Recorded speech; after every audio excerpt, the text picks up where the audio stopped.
Longbridge, Birmingham, England. A cold mist hangs low over the factory gates, as the first shift should be arriving. Instead, the parking lot is quiet. No engines. No chatter. Just the distant hum of wind moving through steel frameworks that once shook with life. Inside the British Leland plant, conveyor belts are still. Machines that once stamped metal every 12 seconds now sit idle, their oil slowly cooling. The smell of grease, iron dust, and stale smoke lingers, the ghost of productivity. Somewhere, a single fluorescent light flickers, casting shadows on walls covered in decades of industrial pride. This was once the heart of the British Empire's economic engine. And now it is stalling. What happened here did not begin this morning. It did not begin this decade. And it will not end with this factory. This moment, silent, ordinary, unremarkable, marks a stage in a pattern that has repeated for more than 175 years. A pattern that built empires and then hollowed them out. The paradox is simple and devastating. The very forces that make a nation rich through industry eventually destroy its industrial power. Britain learned this first, then Detroit, then the American Rust Belt, and now quietly, invisibly, and faster than most realize, the United States itself is approaching the same cliff. This is not a story of bad luck or lazy workers. It is not a conspiracy, nor a single policy failure. It is a structural process, a sequence, almost mechanical in its precision. Historians rarely name it. Economists often debate it. Politicians deny it. But once seen, it becomes impossible to unsee. The industrial collapse pattern. In the early 19th century, Britain was not merely wealthy. It was unassailable. Its factories produced more iron than the rest of the world combined. Its coal-powered ships, railways, and machines across continents. British textiles clothed half of humanity. The phrase "made in England" was not branding, it was dominance. The architects of this world were innovators and organizers. James Watt, whose steam engine unlocked scale. Isambard Kingdom Brunel, who reshaped transport.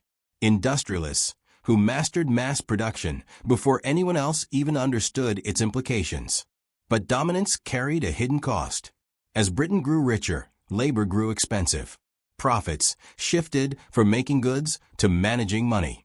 Capital sought returns not in factories, but in finance, insurance, and overseas investment. Manufacturing became old-fashioned, risky, dirty. Competitors watched carefully. Germany copied Britain's machinery and improved it. America absorbed British techniques and scaled them. Japan later refined the model even further.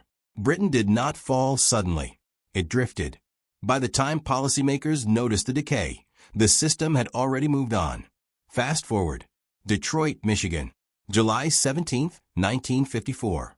The city is glowing. Cadillacs roll off assembly lines like clockwork. The air smells of paint, rubber, and prosperity. Auto workers buy homes, send children to college, and believe, sincerely, that this prosperity is permanent. General Motors alone produces nearly half the world's automobiles. The architects here are different, but the logic is the same. Henry Ford's assembly line. Alfred Sloan's corporate management. A system perfected for scale, efficiency, and dominance. But the paradox follows. As Detroit conquers global markets, it becomes complacent. Costs rise. Innovation slows. Profits flow into stock buybacks and executive layers. Manufacturing knowledge becomes routine and therefore exportable. Japan learns. Then South Korea. Then China. By the time Detroit reacts, it is already too late. Factories close one by one. Neighborhoods empty. Skills vanish. The physical infrastructure remains, but the system that animated it is gone. The Rust Belt is not a failure. It is the result of success, taken to its logical conclusion. And now, the United States stands where Britain once stood and Detroit later followed. In the 21st century, America still appears powerful.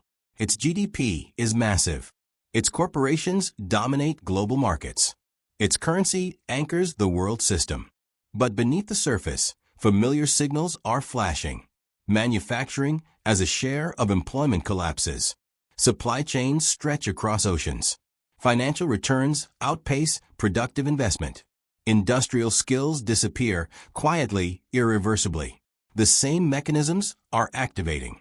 The same incentives are pulling capital away from production. The same faith in services, innovation, and financial superiority echoes the confidence Britain once had. This documentary is not about nostalgia.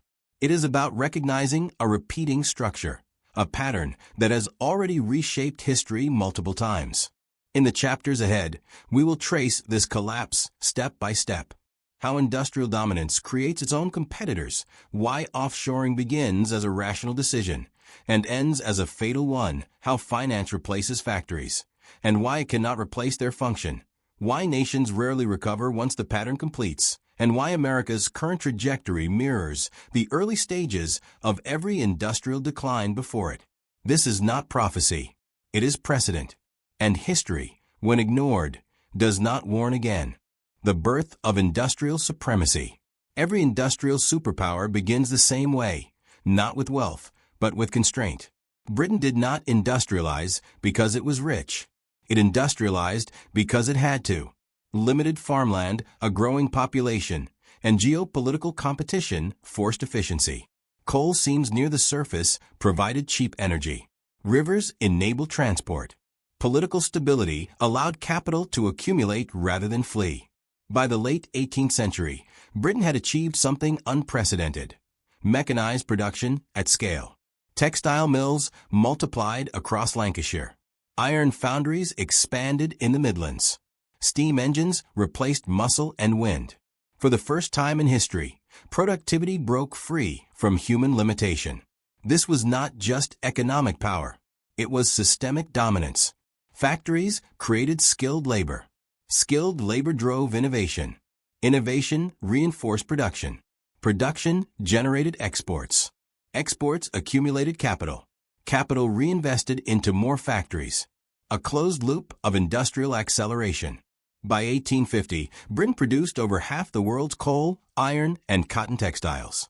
The phrase "workshop of the world" was not rhetoric, it was arithmetic.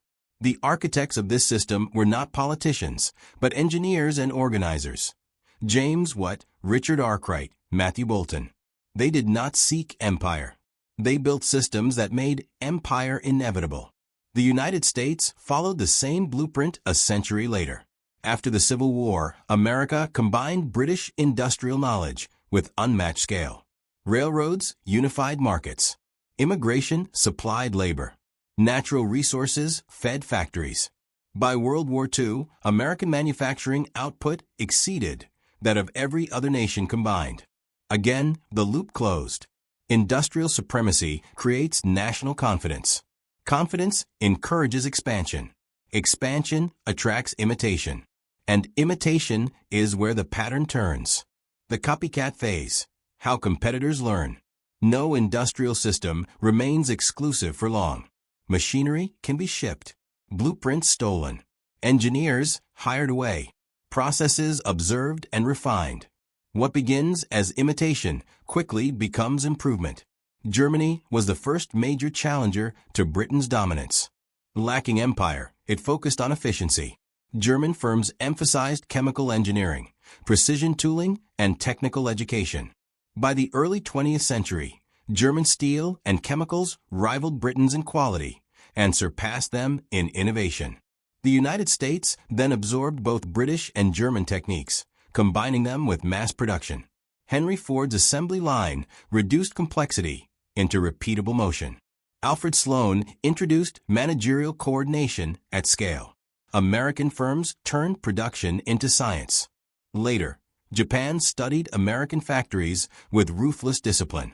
Toyota's engineers analyzed Detroit line by line, stripping waste, optimizing flow, and embedding quality into process rather than inspection. Each challenger followed the same logic. Learn from the leader, then surpass the leader.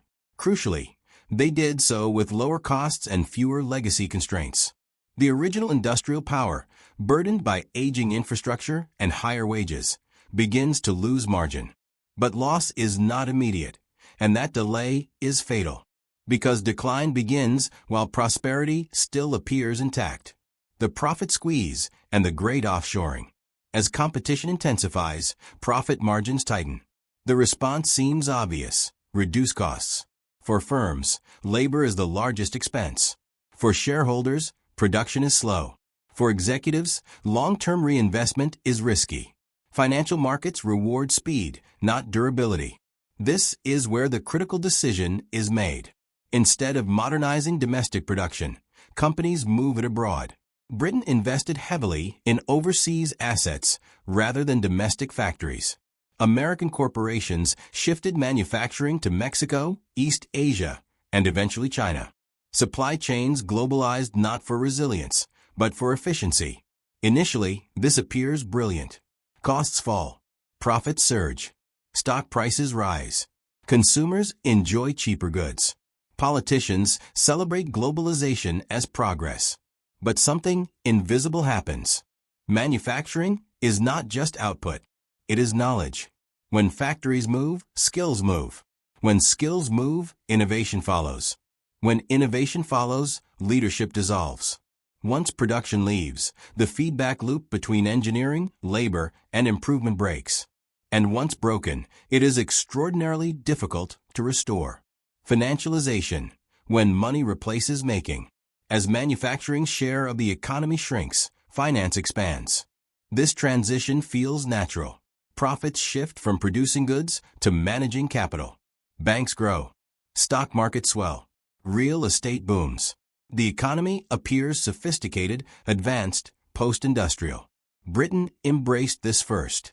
By the early 20th century, London had become the world's financial hub. Capital flowed through the city faster than factories could absorb it. Manufacturing was seen as old, inefficient, provincial.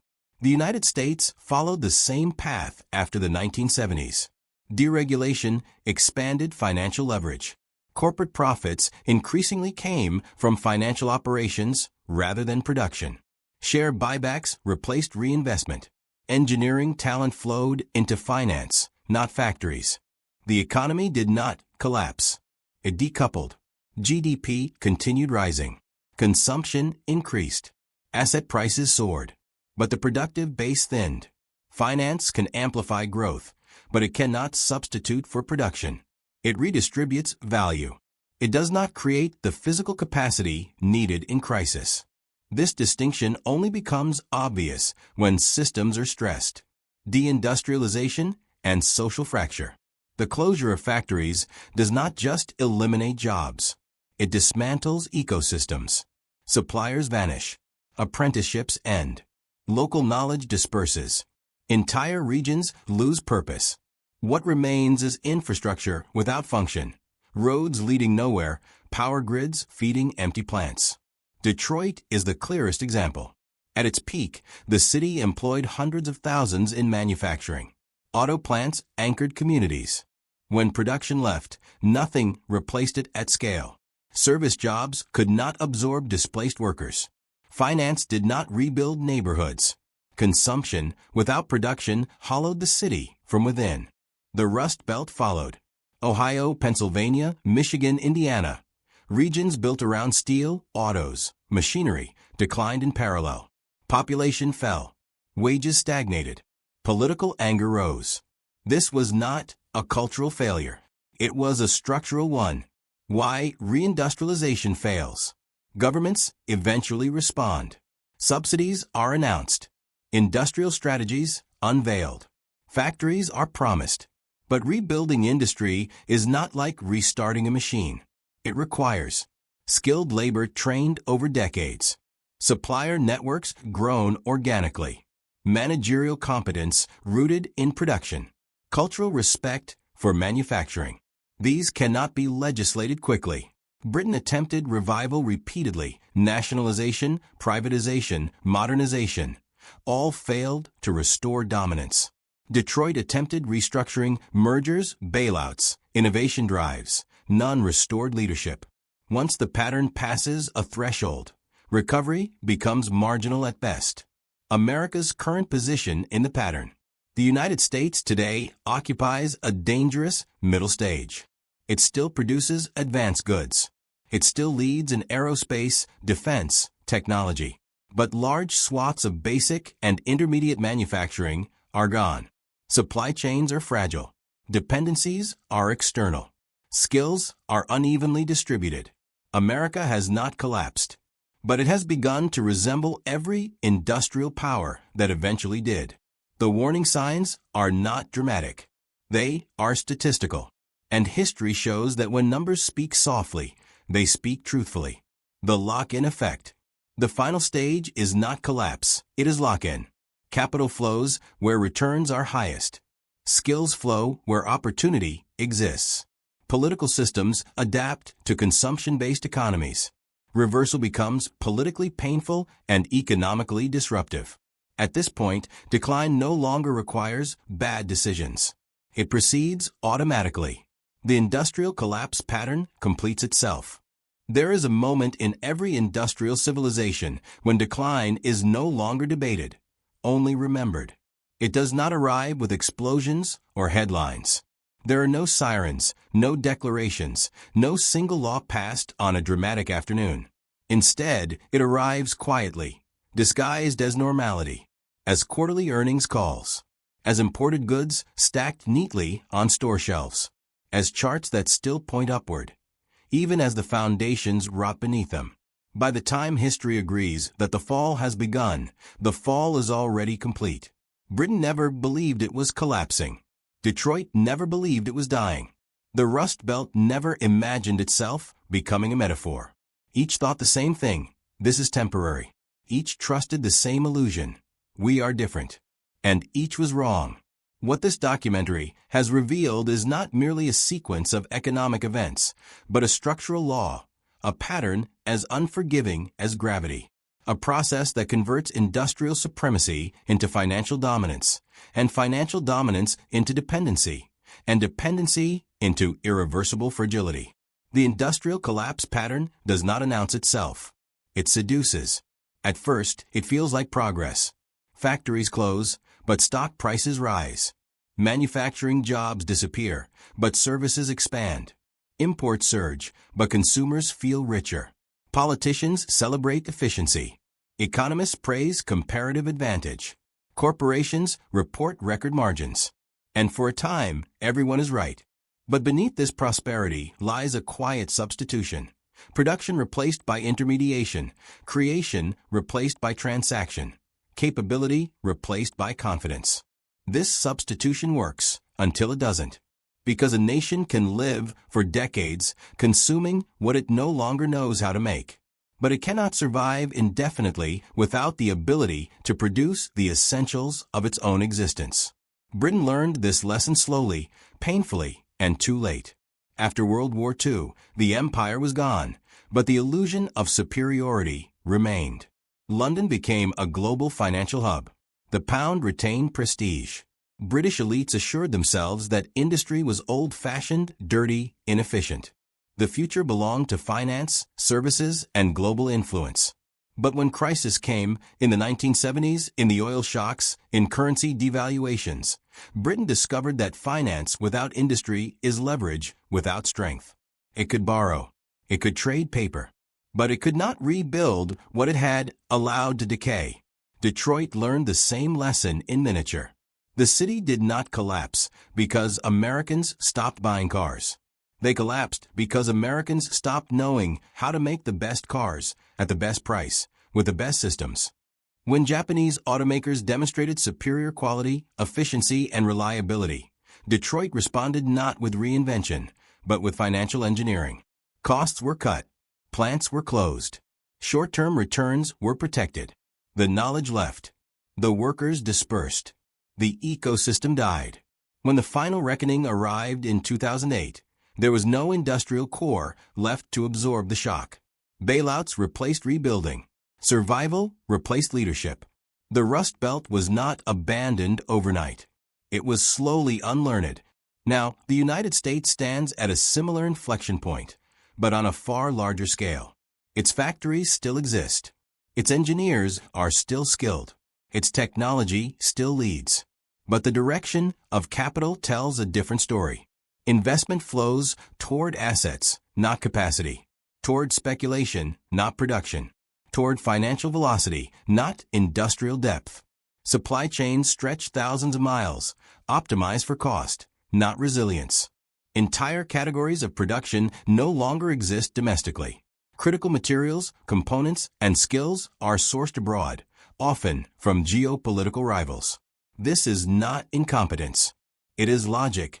It is the rational outcome of incentives that reward short-term profit over long-term capability. The tragedy is that once this logic dominates, reversing it becomes almost impossible. Reindustrialization is not a policy. It is an ecosystem. It requires skilled labor trained over generations.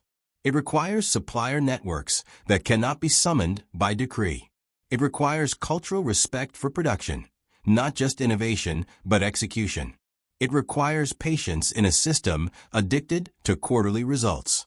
Most of all, it requires time, the one resource collapse does not allow. History offers no examples of a nation that fully completed the industrial collapse pattern and then reclaimed its former manufacturing dominance. Not Britain, not Spain, not the Netherlands, not Detroit.